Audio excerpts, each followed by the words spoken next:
নমস্কার বন্ধুগণ, আমি Soumyadip Palit. Welcome to STP channel. মোহামেডানের খেলা কোথায় পড়বে, কতগুলো করে পড়বে? ইস্ট বেঙ্গলের খেলা কোথায় পড়বে? মোহনবাগানের খেলাই বা কোথায় পড়বে? প্রত্যেকটা আইএসএল ক্লাবের খেলাই বা কোথায় পড়বে, কোন হোম গ্রাউন্ডে পড়বে?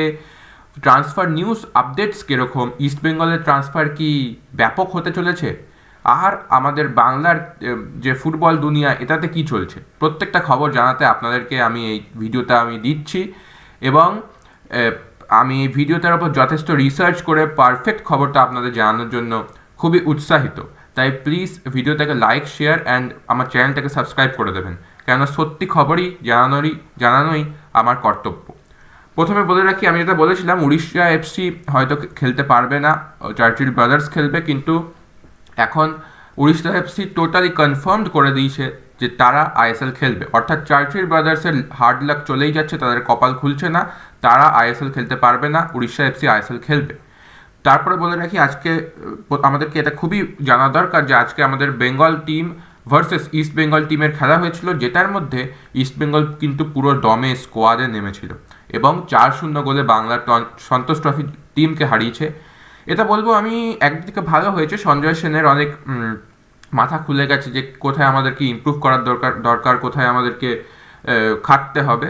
তাই আর কি এটা পারফেক্ট হয়েছে, 4-0 গোলে হেরেছে, কিন্তু বেঙ্গল সন্তোষ ট্রফির টিমটাও অনেক রেডি। আমি ভিডিওর শেষে কোন কোন প্লেয়ারগুলো খেলছে আপনারা জেনে যাবেন, এবং কোন কোন প্লেয়ার আইএসএল ক্লাবে খেলে। এই বেঙ্গল টিম যে সন্তোষ ট্রফিতে খেলছে, ওই স্কোয়াডটাতে কোন কোন প্লেয়ারগুলো কীরকম, কোথায় খেলে, প্রত্যেকটা আপনারা জেনে যাবেন। তাই ভিডিওর শেষ অবধি থাকুন। এবার বলে রাখি, আরও বিস্তারিত খবর জানাই, ট্রান্সফার নিউজই দিই। ট্রান্সফার নিউজ, চেন্নাইন এফসিতে কিন্তু বলা হয়েছিল যে অল ইন্ডিয়ান প্লেয়ার্স নামাবে মোহামেডান এফসির মতো, কিন্তু এখন উঠতি খবর যেটা জানা যাচ্ছে, ড্যানিয়েল চিমাচুকু এর কিন্তু ট্রান্সফার এখনও মানে কোনো টিমে হয়নি, এখনও কিন্তু ডিল আছে চেন্নাইন এফসির সঙ্গে। তাই চেন্নাইন এফসি এই ড্যানিয়েল চিমাচুকু, ভালো স্ট্রাইকার, এবং এলিসন যে আমাদের চেন্নাইন এফসিতে খেলে, এই দুটো প্লেয়ারকে কিন্তু ধরে রাখছে, এই দুটো প্লেয়ারকে নিয়ে আইএসএল খেলতে পারে। আর তাছাড়াও জানা যাচ্ছে একটা তথ্য যে চেন্নাইন এফসি কিন্তু আরেকটা ফরেন প্লেয়ার রেজিস্টার করাতে পারে, কিন্তু আমার কোনো দিক থেকে এটা আমার মনে হচ্ছে না যে এটা হতে পারে, কেননা চেন্নাইন এফসি অনেক ক্রাইসিসে চলছে। আর ইস্ট বেঙ্গলের খবর জানাই, ইস্ট বেঙ্গলের জর্জে পেরেরা দিয়াস যেরকম জানানো হয়েছিল, ঠিক ততটা হয়তো এখানে রিউমারটা হয়তো অনেক বিরাটভাবে ছড়াচ্ছে, কিন্তু আমি বলবো আরেকটু ওয়েট করুন ইস্ট বেঙ্গল সমর্থক, আরেকটু এই এক সপ্তাহ ওয়েট করুন। আপাতত 30-40% মনে হচ্ছে যে জর্জে পেরেরা দিয়াস আসছে, কিন্তু তাছাড়াও একটা ভালো প্লেয়ারও আসতে পারে ইস্ট বেঙ্গলে, একটা সম্ভাবনা ক্রিয়েট করা হয়েছে। ম্যানেজিং ডাইরেক্টর এবং আমাদের যে কোচ আছে তাদের সঙ্গে কথা বলা হচ্ছে। তাই জর্জে পেরেরা দিয়াস আসতেও পারে, কিন্তু নাও আসতে পারে, এখনও অবধি কোনো কনফার্ম আমি বলবো না।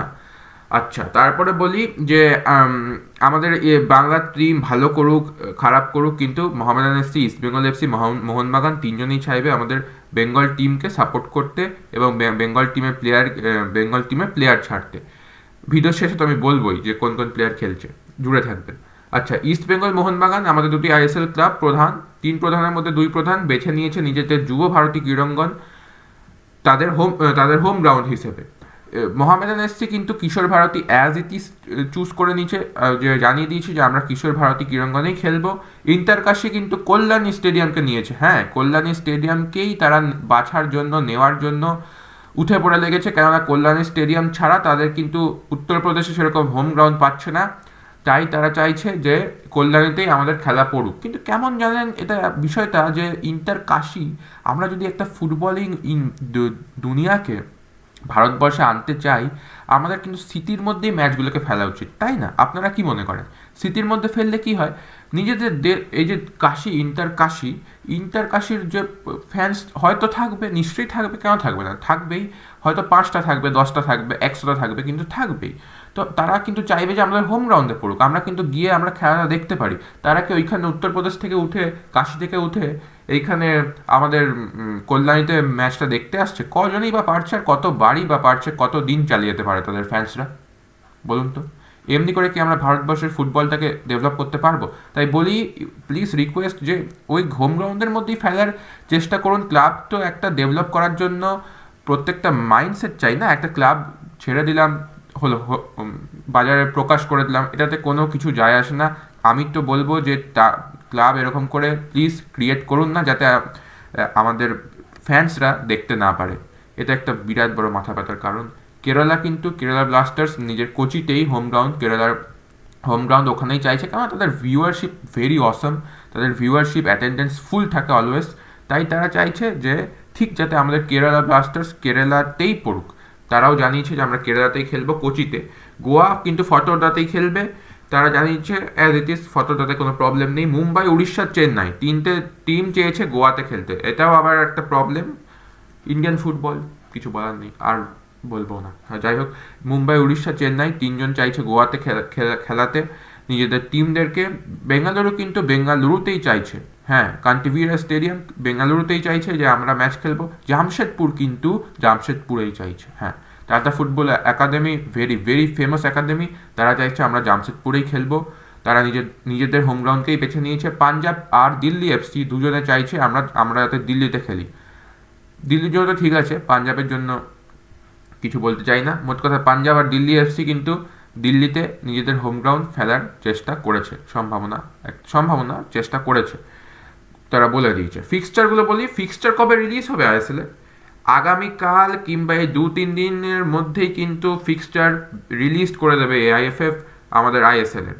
তাই জুড়ে থাকবেন আমার সঙ্গে, এবং ফিক্সচার কিন্তু আমরা খুবই জলদি শীঘ্রই এই কয়েকদিনের মধ্যেই দেখতে পাবো, কিংবা আগামীকালও হতে পারে।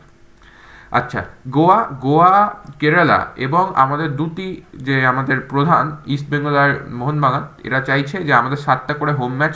এআইএফএফও এই টিমদেরকে 7টা করে হোম ম্যাচ নিজেদের হোমেই আর কি 7টা করে হোম ম্যাচ দিচ্ছে। আর মোহামেডান এফসি কিন্তু 6টা কিংবা তারও কম হোম ম্যাচ পেতে পারে, তারা কিন্তু বেশি অ্যাওয়ে ম্যাচ খেলতে চলেছে, এটাই নিউজ উঠে আসছে। আচ্ছা, বাদ বাকি টিম 6টা করে হোম ম্যাচ পাচ্ছে। তারপর বলে রাখি আরেকটা কথা, যে আমি লাস্টে বলে রেখেছিলাম যে কি আমি বলবো যে বেঙ্গল সন্তোষ ট্রফি টিমে কোন কোন প্লেয়ার্স খেলছে না খেলছে।